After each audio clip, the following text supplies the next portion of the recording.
Joining us to talk about it, the lawyer for these two young men, B.J. Bernstein. B.J., okay, I just laid it out there. Bishop Eddie Long, he is a big-time pastor. So when these two young men come to you, what tells you we have a case? What's your strongest evidence here as you look at this? Well, I mean, what's absolutely the most powerful is the incredible fact and detail and the way these young men tell their story.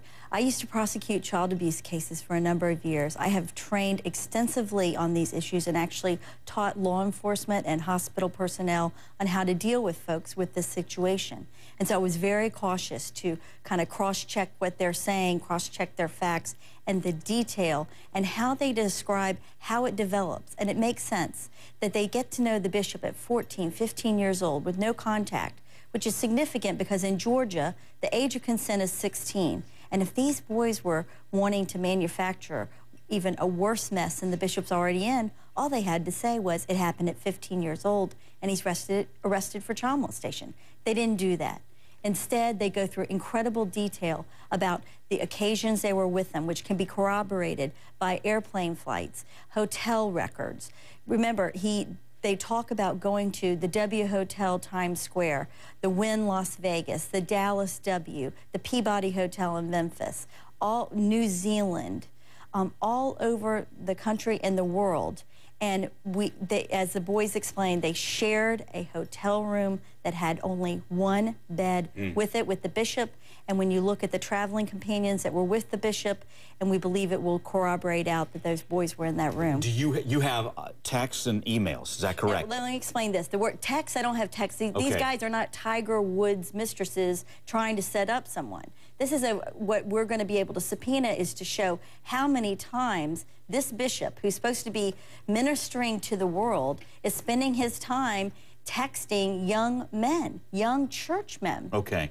Now, the defense will be he has the Longfellows program, which is a program to teach young boys how to be men. And the argument could be, I'm investing in their lives. That's why I am talking to them, communicating with them to help them with whatever struggles young men have, right? Not all day, every day. Not moving one of these young men to a house owned by another church member where he visits the house frequently. It's one thing to go on one trip with the bishop, perhaps, because you want him to have that experience or that young person the experience. Right. But multiple trips all the time, all over the country. Okay. Let's listen. You heard it before the break. I want to let everybody hear it again. This is a spokesman for Bishop Eddie Long, Art Franklin, and his contention is this, that these guys have a shady background and it's a money shakedown. Let's listen, and BJ will get your response to it.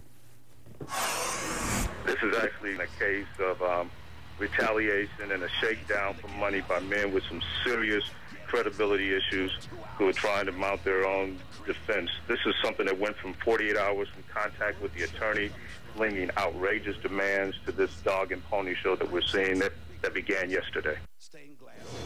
Okay.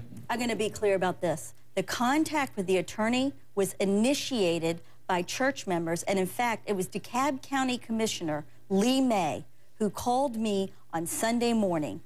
These people at this church have been hounding these young men for these allegations since that break-in, because when the break-in occurred, which we put in our complaint... Let's clear that up real quick. One of the accusers, Maurice Robinson, was arrested for breaking into Bishop Eddie Long's office, stealing iPad, iPhone, material, other things. Over $100,000 worth of jewelry, black diamonds. So that's not good for your case, right? I mean, it couldn't be. It's the truth, and I'll tell you why. Because young men who are abused lash out.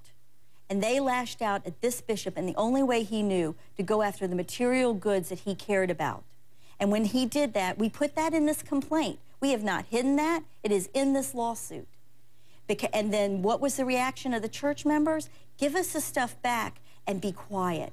Don't talk about this. Then the boys wanted to start to speak to the bishop one-on-one. Can we speak with the bishop? Can we have a meeting with the bishop? People from this church, name after name, called their parents over and over. Oh, you're going to have a meeting with the bishop. And do you have phone records that are going to corroborate that, where church members are trying to get a hold of your clients, and you're going to be able to say, here it is? We're going to subpoena it. Okay. And that phone call on Sunday, that came from the church, Lee May to me, wanting to set up some sort of meeting, and we said, I want to talk to a lawyer now. Enough of the shenanigans with this church. All these people who we have sued the church because there's a fiduciary duty to protect these young men.